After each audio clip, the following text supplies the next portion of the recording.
Good evening, folks, from what has been a glorious day here at Green Road Gardens. Yesterday somebody asked me would I do a little tutorial on planting potatoes, so that's what I'm going to do now. So this potato here is the little potato I was telling you about last week that I was so excited about, that gave me great joy when I came out in the morning and discovered that it was up. But this morning the joy was not so good, in that I woke up and saw frost on the ground and realised that I hadn't covered my potatoes. You should always have something at the ready to cover your potatoes if there is frost forecasted. And I have here this fleece material, and that's what I normally cover my potatoes with if there's going to be frost. But anyway, I went to bed last night totally oblivious to the fact that there was going to be frost today or this morning. So anyway, I came rushing out, and thankfully they were safe and well, and it hadn't been severe enough to damage them. So I have sown my first early potatoes, and I haven't yet bought potatoes for the main crop.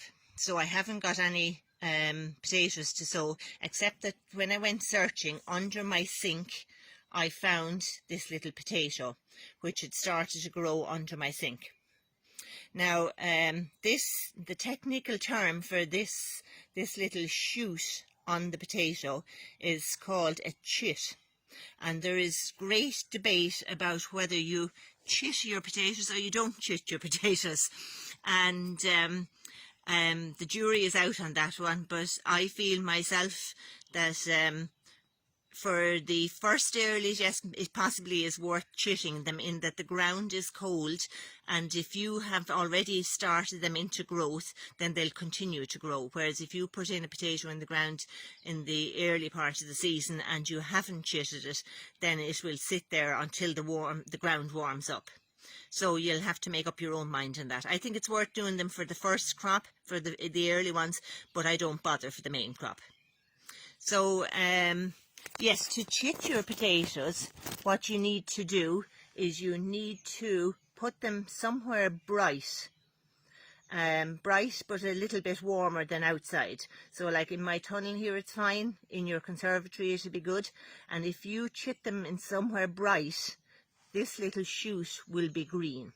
And this is a perfect stage of growth for them when the little shoots are that big. If they're much bigger than that, when you put them into the hole in the ground, very often you can break off the little shoot. Yeah, so the ground here that I'm sowing them in is ground in my tunnel. It's a raised bed in my tunnel that I would have prepared last autumn by covering it down with well-rotted compost. And the bed is about 9 inches deep. The board that forms the raised bed is about 9 inches deep. So I'm just going to plant it down in the bottom of that bed.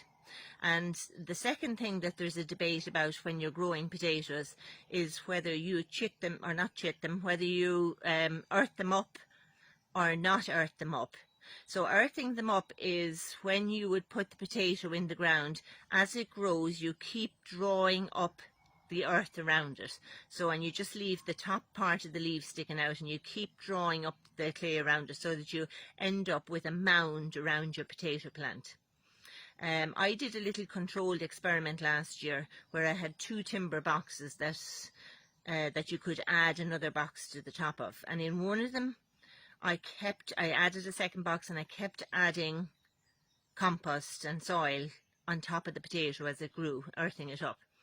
And in the other one I didn't. And the strange thing was that the one that I didn't earth up had more potatoes and better potatoes.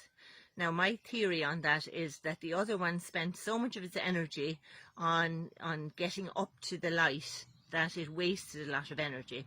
Now whether that's true or not, I don't know, but that and chitting are 2 things that there's a lot of debate about on potatoes. So anyway, I just sow them on the flat, and I plant them deeply initially, and then I don't earth them up. Now having said that, when potatoes start to form, when the tuber starts to produce little baby potatoes, if any of them come close to the surface, then you do have to make sure to cover those with soil or compost or something, because if the sunlight gets on them, they turn green, and there is a toxic substance in that green, and you can't eat it because it's toxic. So yes, you do need to earth them a little bit. You do need to cover any emerging potatoes. So you just dig a deep hole. So I'm digging it down here about as close as I can get down to the bottom of this 9-inch deep bed.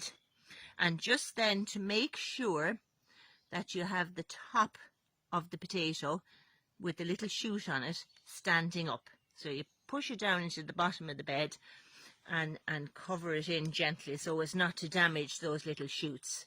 And that's it. Give it a little pat, and that should be okay. That'll take, it depends on the time of year, but that should take 3 or 4 weeks before it'll emerge, really.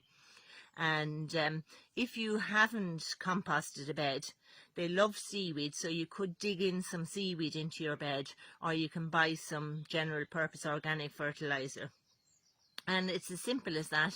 It's lovely. They take up quite a bit of space, so I don't grow too many of them. But what you could do, if you find one like what I did in your vegetable tray, you could put it in a big bucket or into a used plastic compost bag.